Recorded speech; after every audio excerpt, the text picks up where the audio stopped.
Okay, let's unpack this. We have a fascinating, almost novelistic deep dive in front of us today. Hmm. Our source material gives us this incredibly detailed chronicle of the Hotel Vendome.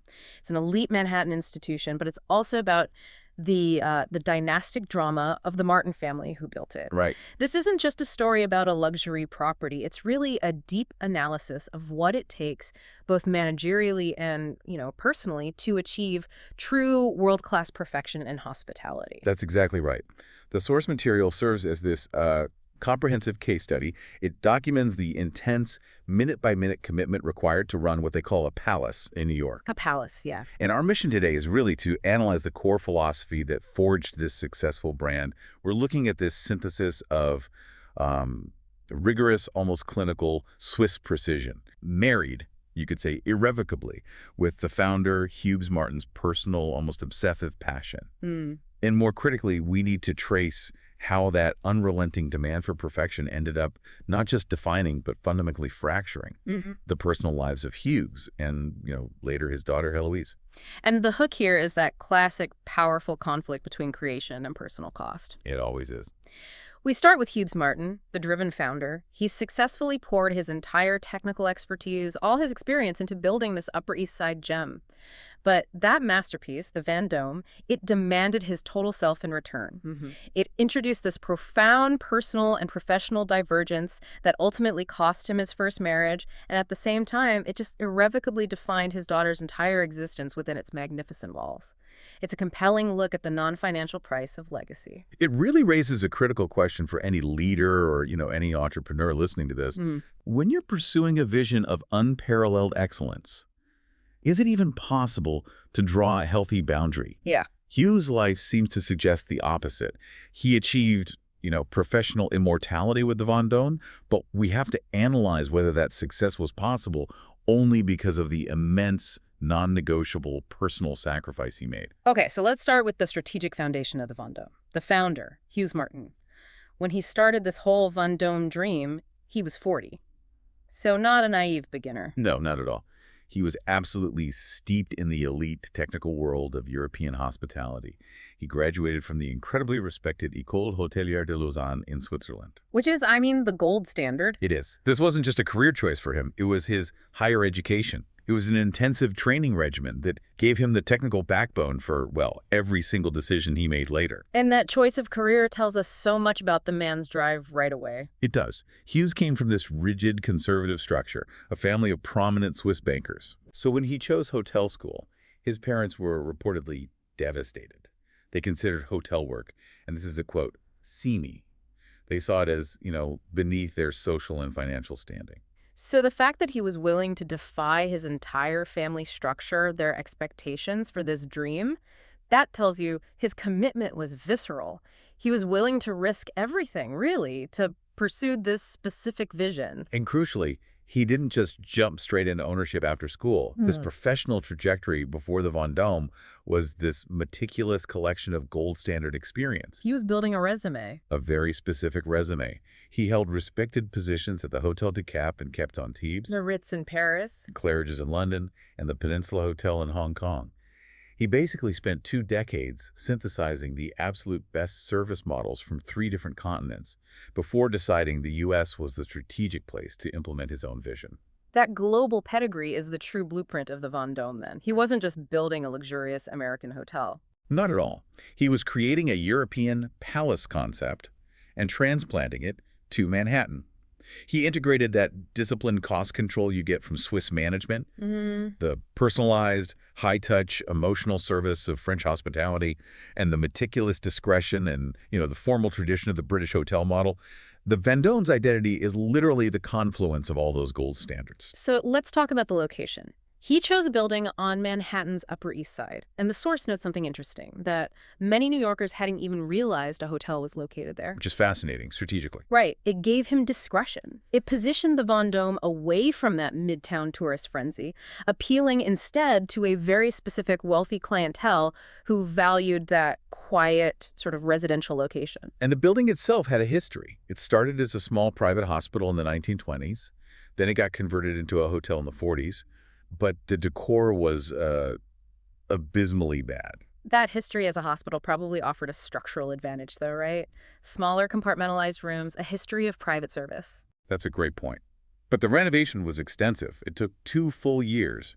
And while the source says it came in slightly over budget, for a renovation of this complexity, I mean, stripping a 1940s hotel back to its bones, that speaks volumes about Hughes' tight control. To only be slightly over budget is a miracle, really. The transformed state was just magnificent. So he didn't just meet codes, he elevated the entire structure. He created an aesthetic masterpiece. And let's analyze the aesthetic and the size strategy. The hotel was relatively boutique by Manhattan standards, only 120 rooms. And that size is critical.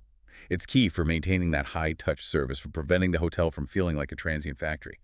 But within that small footprint, it boasted this renowned presidential suite, which was considered one of the finest in the city. So that suite acted as a kind of marketing magnet. It set the perceived price and quality standard for the entire property. Exactly. And the design choices, they just scream Hughes' European sensibility. The suites were designed for long-term comfort, with details like working fireplaces, detailed moldings, high ceilings. And the orientation was specifically planned, facing south for maximum sun exposure. That's a minor detail that drastically improves the guest experience, especially in a dense city like New York. It is. Hugues sourced everything personally, which shows this commitment to authenticity over pure cost efficiency. He chose the finest china, crystal, and linens, which is a huge operational expense given the turnover. But here's where you see the financial risk and the aesthetic strategy just merge. He filled the space with antiques. The source specifically mentions the centerpiece chandelier, which he bought in Geneva at a Christie's auction. It came from a French chateau near Bordeaux. Let's pause on that chandelier for a moment. This is not just expensive decor. No, it's a calculated aesthetic decision. It's Hughes saying, this is not a new hotel, it is an established European legacy that just happens to be in New York. By choosing items with a documented provenance, especially from historic French chateaux, he imbues the Vendome with this instant unpurchasable history. Which helps justify the premium rates. And differentiates him from all the newer, flashier competitors who might rely on, modern minimalist designs. I appreciate that detail, but strategically wasn't relying so heavily on expensive antiques and high-end sourcing, just financially reckless. Doesn't that raise maintenance costs exponentially? It absolutely raises maintenance costs, but it's a necessary component of that palace model he was building. Okay. Hughes was operating on the European assumption that the quality of the physical asset is inseparable from the quality of the service. For him, the investment was front-loaded. He created a physical atmosphere that demanded respect. And his success metrics weren't based on saving a few bucks on linen. No. They were based on achieving full occupancy at top-tier rates, which the source confirms he did. The Vendome was fully booked, months in advance within 3 years. That high occupancy, it validates the whole sourcing strategy. And that leads us directly to the service identity. Hughes's leadership style was a paradox, managing with Swiss precision, a warm smile, and an iron hand. The staff were trained for ultimate discretion. The bellboys wore uniforms inspired by the chasseurs at the Ritz. And that chasseurs reference is a direct link to the Grand Hotel tradition. It's not just decoration. It communicates formality, tradition, a specific hierarchy of service. The staff were required to keep detailed files on important clients, a personalized CRM system, before that was even a thing. So they could anticipate needs before the guest even articulated them. Preemptive service. Exactly. And that culture of constant perfection was set directly by Hugues. The hotel was consistently filled with spectacular flowers, and it had one of the best spas. The culture just demanded perfection 24/7, and Hugues worked day and night, knowing that if the service faltered for even one high-net-worth individual, the reputation could just collapse. And that operational intensity that required constant vigilant presence brings us right back to the personal cost. The source makes it clear. While the Vendome was this overnight success, Hughes's commitment introduced a profound strain on his family. It cost him his wife, Miriam. His creation immediately began consuming his private life. So the business foundation was solid, but the personal foundation was already cracking. To maintain that level of European splendor and precision we just described, Hugues relied entirely on the organizational structure he learned at the École Hotelière, what we are calling the Lausanne model. Let's break down what that means operationally. Okay, so the Lausanne model as practiced by Hugues, it emphasizes centralized control, meticulous process documentation, and a really clear division between the administrative support functions The back office. and the visible guest-facing staff, the front of house. It relies heavily on utilizing a dedicated, highly trained staff across these complex, interdependent divisions. So let's focus first on the vital unseen foundation, the back office. These functions, reservations, sales, marketing, accounting, and human resources were absolutely critical. They were handling contract law for huge catered events, managing the entire revenue stream, and perhaps most crucially in New York, dealing with labor unions. That HR function's role in managing labor unions is a massive, complex, operational challenge that people often ignore in these luxury narratives. It's huge. Hughes knew that a full-scale strike could cripple the hotel instantly. It would destroy his service reputation and cost millions. So the back office HR staff had to maintain these complex labor agreements, anticipate disputes, and ensure compliance to prevent shutdowns. Then you have the front of house, the visible staff, the front desks, the concierges, the uniformed people. Their role was to execute service flawlessly and meet the sometimes exotic needs of VIP and celebrity guests. The sheer logistical management for VIPs is astonishing. I mean, we're talking about managing movie stars who might demand 3 suite changes in a day, implementing long, detailed lists of specific dietary needs for an entourage. Or sourcing really specific items like orthopedic mattresses, air filters, satin sheets, sometimes having to scour the city late at night. The front of house staff are basically personal logistics experts operating under extreme pressure. And the culture had to integrate a high tolerance for demanding or even abusive behavior. Staff were accustomed to difficult VIPs and dealing with, the unpleasant reality of false accusations of theft against maids. Which can be so humiliating and damaging to morale. This is where the Swiss precision intersects with HR strategy, though. The source explicitly says the hotel had 0 cases of real theft by employees in 3 years. That does not look. It's not. It's a testament to the rigor of their HR and vetting process. Staff were bonded. They had mandatory criminal background checks. This system was designed not only to protect the guests' assets, but maybe more importantly, to protect the staff from unwarranted accusations. So protected, respected staff is a loyal staff. Exactly. The largest operational department, though, was food and beverage. And this wasn't just about the now famous restaurant. F&B encompassed all large-scale catering for weddings, corporate events, and, crucially, room service. And the logistics here are a key management challenge. They had to maintain Michelin star quality in the restaurant while simultaneously delivering equally high-quality gourmet dining to a guest's room at 2 in the morning. The synchronization required is just enormous. Any disconnect in that chain, a cold dish, a late delivery, it damages the luxury brand. No matter how good the restaurant is. Right. And finally, a necessary unseen operation, security. This division was vital and praised specifically for vigilance and preventing major losses.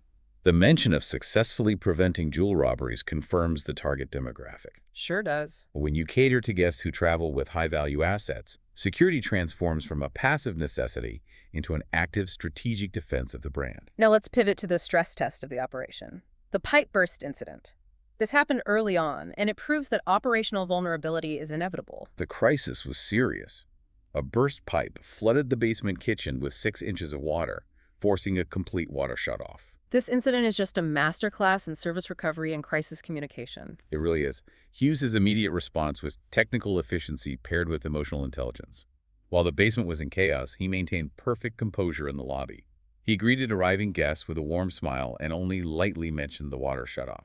He didn't panic or over-explain. He immediately authorized massive proactive compensation. Free room service, free wine or drinks, and he was prepared to discount the night's rate entirely. Strategically, this is critical. It's the highest level of risk management. Hugues was willingly converting potential revenue into crisis compensation. Furthermore, he called all important guests personally to apologize, and then sent complimentary crystal champagne to each room. That immediate response, the free crystal, shows that for Hugues, the marketing budget was interchangeable with crisis compensation. The short-term loss protected the long-term reputation. Absolutely. If you're aiming for true palace status, the compensation has to be proactive, not reactive. Waiting for a guest to complain allows the guest to frame the narrative. By acting immediately with a premium gesture like Crystal, Hugues framed the narrative as, "We regret the minor inconvenience, and here is a grand gesture of apology." Exactly. Interestingly, the source notes that his daughter, Heloise, was present during this chaos. She was just a little girl, dressed in a red bathing suit and a yellow slicker, going down to the flooded basement. That detail is so deeply symbolic. While Hughes was managing the facade upstairs, Heloise was literally in the thick of the operational failure downstairs. She was showing this early comfort with the internal, messy, mechanical heart of the hotel. She even advised Mike the engineer, "I think you have to use the big one, Mike." She was integrated into the operational DNA of the Vendome from childhood. It completely foreshadows her eventual destiny. That successful operational model came at the price of Hughes' personal life. Let's trace that family saga again. Hughes was profoundly in love with his first wife, Miriam Vale, the supermodel. Right, and despite his conservative Swiss parents' doubts about her suitability, they called her spoiled and questioned her commitment. Hughes was totally dedicated and faithful. But the personal and corporate missions were just fundamentally misaligned. Miriam was far less enthused about the Vendome project. She complained bitterly that it would consume all of Hughes's time. And when the hotel opened, Heloise was 4. Miriam posed for some ads, which added some cachet, but the hotel's success proved to be the catalyst for the divorce. She left Hughes for Greg Bones, a rock star. And that betrayal and divorce completely redefined Heloise's identity. She went from being Heloise at the Plaza to Heloise at the Vendome. She became the hotel mascot, her father's pride and joy, and his singular focus. The hotel essentially became Hughes's refuge and his new primary relationship. He convinced himself he wasn't relationship material, believing that proper hotel stewardship required sacrificing his own life. And critically, because of Hughes's intense presence, Heloise's entire world was confined to the hotel walls. This was her home, her school playground, her extended family. She knew the entire staff intimately. Ernesta the maid, Jan the florist, Jennifer the assistant. By age 8, she was the undisputed queen bee and mascot. She was essentially functioning as the hotel's internal morale officer. Her upbringing was so structured, yet highly unconventional. Her interests reflected her unique environment, helping Jan the florist with arrangements, assisting maids with turned-down carts. And even earning money walking Mrs. Van Dam's Pekingese Julius for $1. Right, and Hughes insisted on her taking ballet twice a week downtown. It was this deliberate effort to give her a small piece of a normal childhood, even as he recognized the isolation of her reality. This internal community was essential because it buffered her from the immense pain of her mother's abandonment. Miriam rarely called. She completely forgot Heloise's 8th birthday. And Hugues tried desperately to compensate, but the psychological impact was clear. He had to shield Heloise from the tabloids covering Miriam's volatile life with Greg Bones, which was just marked by arrests, drug use, and poorly behaved children. He was forced into the role of both parents and protector of her emotional stability. All of that internal conflict and deep moral grounding set the stage for the pivotal moment of her childhood, the Billy incident, an act of radical compassion when she was 12. It truly was an operational coup. It was. It reveals the depth of her character and her willingness to use her privileged knowledge of the hotel for a moral purpose. She befriended Billy, a homeless man who was sick and couldn't get into a shelter on a bitterly cold night. Her planning spanned 2 weeks, leveraging her institutional knowledge of the Vendome's security and reservation systems. She used the computer system, likely exploiting a staff account, to block a second-floor room, making sure it remained empty and serviced. Then she sneaked Billy in via the fire stairs and a back entrance, carefully circumventing known camera blind spots. The logistical challenge was immense. And her room service order reveals her maturity under pressure. She ordered him food, speaking through the door to the waiter with the excuse, "We're not dressed, just leave it outside." She was 12, managing a full-scale deception. And to ensure her father wasn't alarmed by her absence, she executed this overnight operation, first sleeping in the first aid station, and then concealing herself behind the curtains in the vacant ballroom until dawn. When Hugues confronted her using the security footage, his initial reaction wasn't anger over the rule-breaking, it was visceral terror. Of course. He feared for her safety. He asked, what if he had hurt you or another guest? He was responding as a father. But Heloise deployed his own values as her defense. She stood her ground with this powerful moral argument. "You always say that we have an obligation to poor people. He might have died on the streets last night, Papa." She was totally unfazed by the threat of punishment. She had already calculated that the moral necessity of her actions outweighed any potential consequences. And the resolution solidified their dynamic. Hugues, despite his terror, realized his daughter was driven by sheer innocence and goodness. He told her, "It was crazy and dangerous and wrong in many ways, but I want you to know that I love you and admire you for what you did. I'm very proud of you." This moment is a critical leadership lesson. Hugues, the master of precision, respected the chaotic, courageous act of true compassion. And Heloise learned that while operational precision was mandatory, ethical and moral purpose could sometimes override the rules. As Heloise grew, her relationship with her father was increasingly defined by her protective instinct. Hugues, still scarred by Miriam, maintained this discreet facade that he hadn't dated seriously, even though he'd had, non-serious affairs. And Jennifer, his longtime assistant, offered a crucial organizational warning. She said this facade would create conflict if he ever met someone serious, because Heloise genuinely believed she was the only woman in his life. That warning proved prophetic during the Hillary Cartwright incident. Hillary was hired as a temporary catering manager. Professionally, she was aggressive, shouting at waiters, making Jan the florist cry, running the ballroom with an iron fist. But when Hugues was around, she executed a complete personality shift.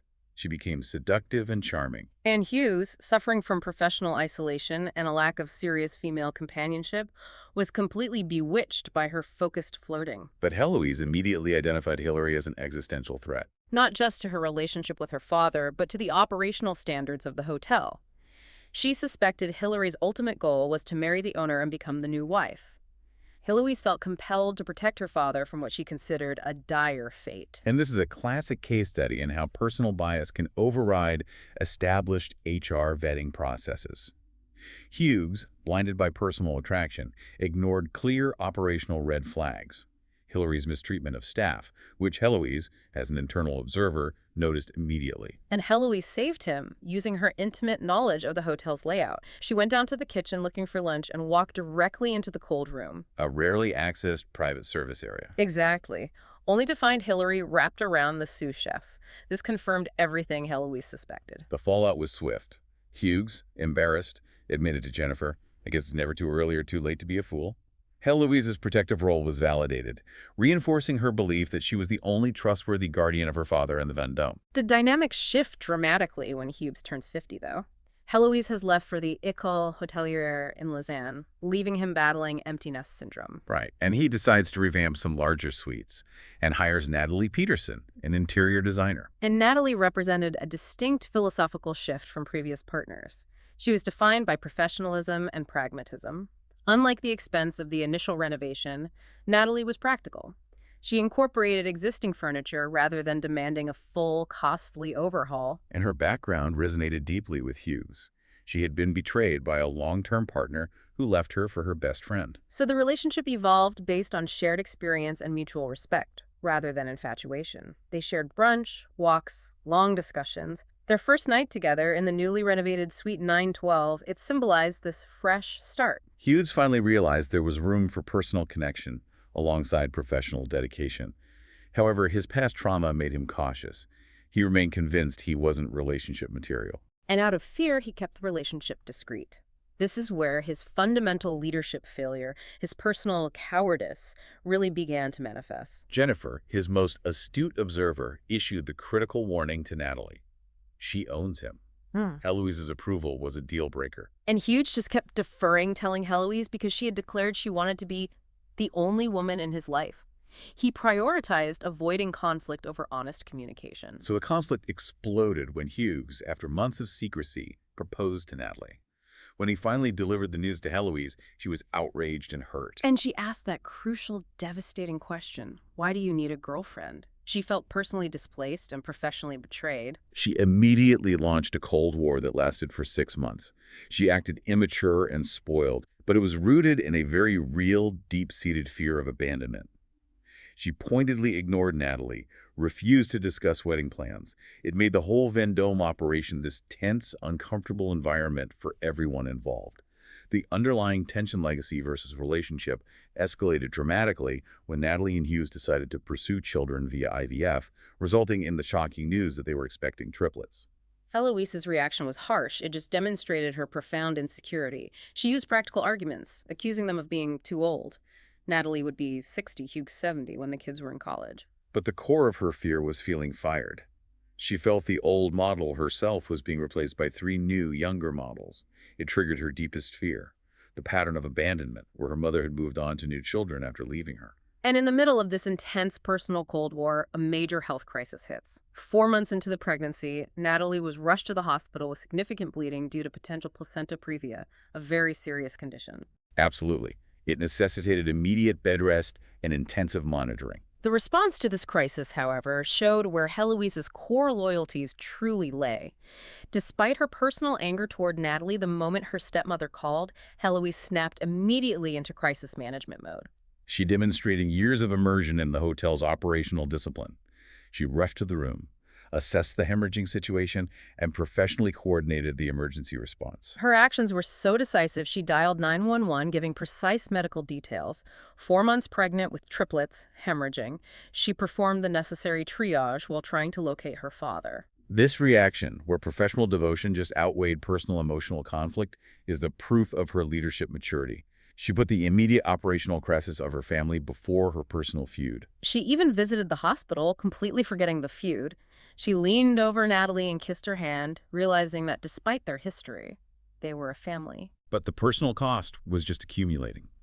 Hugues, stressed by the pregnancy complications and the ongoing professional demands, collapsed at the front desk. He suffered a heart attack, required an angioplasty, and he was forced to take a mandatory month-long break. This event was a turning point for Natalie. The health crisis cemented her stance. The hotel was literally killing Hugues, and she demanded he sell the Vendome immediately. And as often happens in high-stakes business, timing intersected perfectly with crisis. A Dutch consortium, having quietly scouted the property for months, submitted an insane monetary offer. A liquidity event Hugues would never likely receive again. He faced that classic dilemma: secure his health and retirement with Natalie, or protect the legacy and emotional life of his daughter. Hugues initially leaned toward selling, but he realized the profound impact it would have on Heloise. He told Natalie he couldn't sell, acknowledging that accepting the offer would destroy her. The hotel wasn't just an asset to her, it was her home, her career, her entire identity. And the ultimate physical test of that loyalty came during a rogue union strike. The maintenance union was protesting two layoffs. A disgruntled room service dishwasher, recently hired, escalated the dispute into an active threat. He set several deliberate fires in the basement. Arson aimed at damaging the physical heart of the Vendome. Heloise, working a double shift at the front desk, rushed to the basement after the fire department secured the area. She saw the dishwasher, grinning defiantly. This wasn't just criminal activity to her, it was a physical attack on her home. So she walked directly up to him and demanded, "Did you do this?" When the arsonist grabbed her by the neck and slammed her against the wall, shouting threats, Heloise didn't rely on size or brute force. She deployed self-defense training she had learned in high school, relying on the ING technique: instep, nose, groin. Let's define that technique because it's crucial. The ING acronym refers to 3 highly vulnerable targets: instep, nose, and groin. Wow. Why is this technique so effective? It's effective because it bypasses strength differentials. The goal is not to trade punches, but to instantly incapacitate or distract the attacker, creating space for escape or intervention.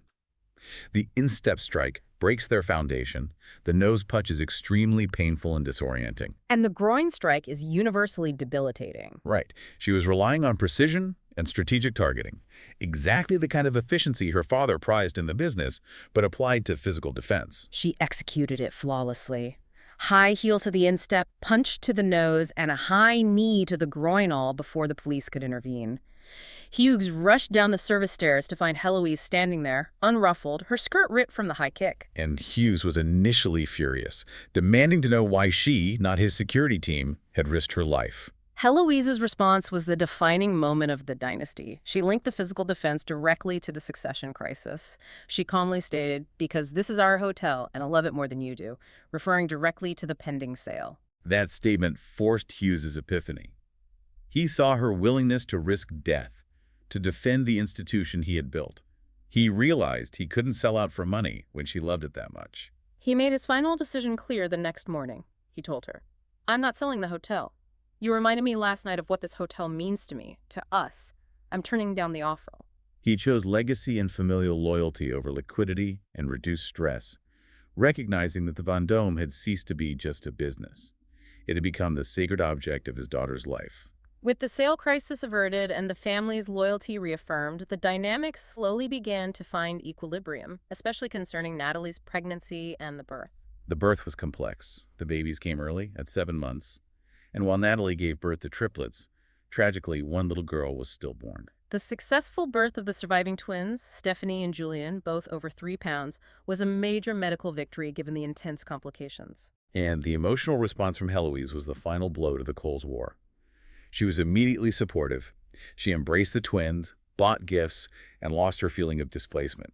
She even slept in the bed with Natalie to help care for her during the required bed rest. That physical proximity and shared vulnerability created this essential, unexpected bond between the women.